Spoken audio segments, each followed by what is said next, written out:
السلام عليكم شباب، شلونكم؟ اخباركم؟ ان شاء الله جميع بخير. جبت لكم برنامج خرافي، والله خرافي صراحة. مشاهدة القنوات العراقية واضافة والعربية وغيرها من قنوات مختلفة، برنامج يستحق التجربة.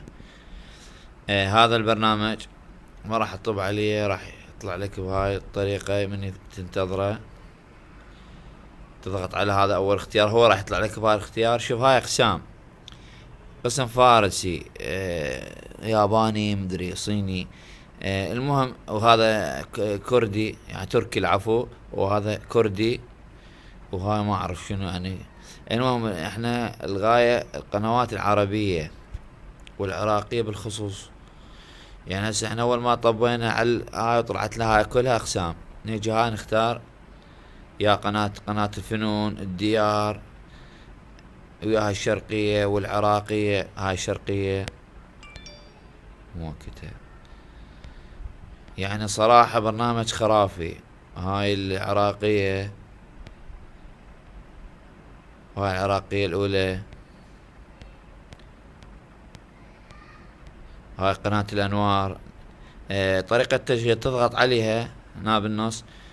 تقدر تضيفها مفضلة، أما راديو أو بث مباشر. يعني نضغط على الفيديو، تنتظرها قليلا، راح تفتح عندك القناة. عليك يا أكرم مصحوب من الأوقات، ويا خير شهر في الأيام والساعات. ظل تنزيلي جوضل تقلب. هاي شرقية نيوز، هاي الرشيد. يعني برنامج يشتغل حتى يعني على النت البطيء. هاي هسه قناة الرشيد العراقية. هاي هنا بغداد.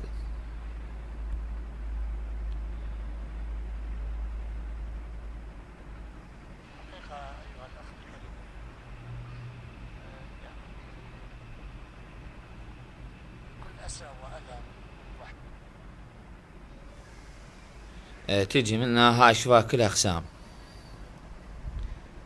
تضغط على ثاني اختيار، طلع 25 قناة من عند سوريا، دراما ودراما. طيور الجنة، يعني بيها يعني قنوات الأطفال. يعني برنامج صدق خرافي. الله يحفظك، كيف أخباركم؟ تمام؟ سيما قنوات بيها مال فان كرتون. وش البرنامج ميزته سريع. تجي على ثاني اختيار هذا هنا نحددهن، تجي تقلب. هاي قنوات العربية هواي. هاي مال افلام ومسلسلات. تنزل لي جو هم اخبار ما اخبار هنا، موسيقى وسبورت. يعني يستحق التجربة. تحيات اخوكم سعد السعدي.